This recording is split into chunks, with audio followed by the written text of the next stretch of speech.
بسم الله الرحمن الرحیم. سلام. با 19 و 5 گزارش که اولیش از ارتباط شبکه من و تو با رژیم صهیونیستی میگه. همکارم خانم محمدی از اسنادی میگه که این موضوع رو ثابت میکنه. سلام خانم محمدی. سلام. بزرگنمایی توان نظامی اسرائیل، تحریف تاریخ جنگ جهانی دوم به نفع صهیونیست‌ها و هزاران دقیقه برنامه مستقیم و غیر مستقیم به نفع رژیم اشغالگر قدس تنها گوشه‌ای از کارهاییه که تیم تحریریه و کارگردانان اصلی این شبکه وابسته انجام میدن. در این گزارش که تا لحظاتی دیگر خواهید دید به برنامه‌های اخیر من و تو نگاهی انداختیم. بله، گزارشتون رو با هم ببینیم.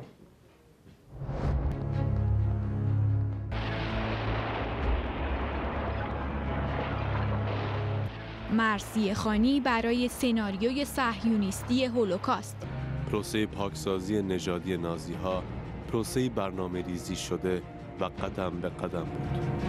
تولید و پخش مستندی از افسانه دروغین هولوکاست از یک شبکه ماهواره‌ای فارسی زبان نشریه انگلیسی تایمز را برآن داشت تا با انتشار یک گزارش ویژه از خوشخدمتی این شبکه به صهیونیست‌ها تقدیر کند. البته این اولین بار نیست که از این شبکه قدردانی می‌شود. روزنامه رژیم صهیونیستی هآرتس نیز در اکتبر 2014 طی گزارشی با تیتر تلویزیون من و تو سفیر صلح خاورمیانه خروجی این شبکه را رضایتمند توصیف کرد. از زمان آغاز به کار این تلویزیون تمام رپورتاج آگهی صهیونیست‌ها بخش مهمی از برنامه‌های ویژه این کانال برای پوشاندن جنایات صهیونیست‌ها تهیه می‌شود. گاهی از حیثیت خیالی و اباحت پوشالی صهیونیست‌ها می‌گویند اگه شما هواپیمای دشمن باشین که در آسمون اسرائیل پرواز می‌کنید مواظب باشید. یه عنکبوت بزرگ اون دور براست. و گاهی هم به سراغ کارشناسانی می روند که سخنانشان همان حکایت شاهد و دم روباه است. کنعان یا به اصطلاح فلسطین یا اسرائیل فعلی این سرزمین اصلی یهودی هست. از یک سو حامی حقوق بشر در اسرائیل می شوند. این کشور وجود داره. مترجم از من میشه یعنی آدم‌ها دارن در اونجا زندگی میکنن. پس اونا باید چیکار بکنن؟ کجا باید برن؟ یعنی بعد از 50 سال آواره بشن زندگیشون رو ول کنن برن؟ و از سوی دیگر ناقض حقوق بشر در غزه. جنگ اسرائیل و غزه به ما چه؟ ما خودمون مشکلات خودمون داریم. روابط پیدا و پنهانی که حتی ضد انقلاب‌های خارج نشین نیز به صراحت از عملکرد آن اینگونه سخن میگویند. کدام تشکیلات اقتصادی و مالی وجود داره که این دلش برای ایران سوخته و برای مردم ایران سوخته و اینجوری نظر مردم میکنه؟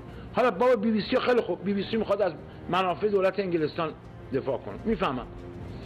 صدای آمریکا میفهمم.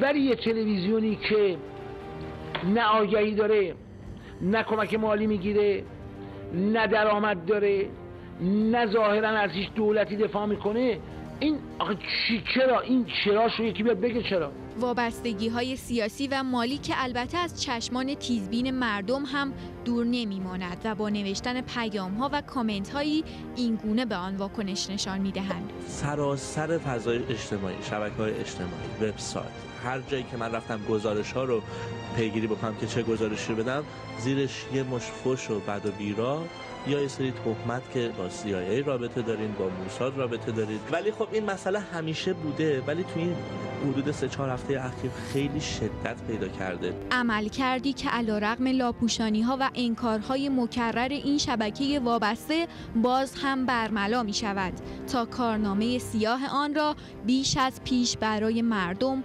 نمایان کند.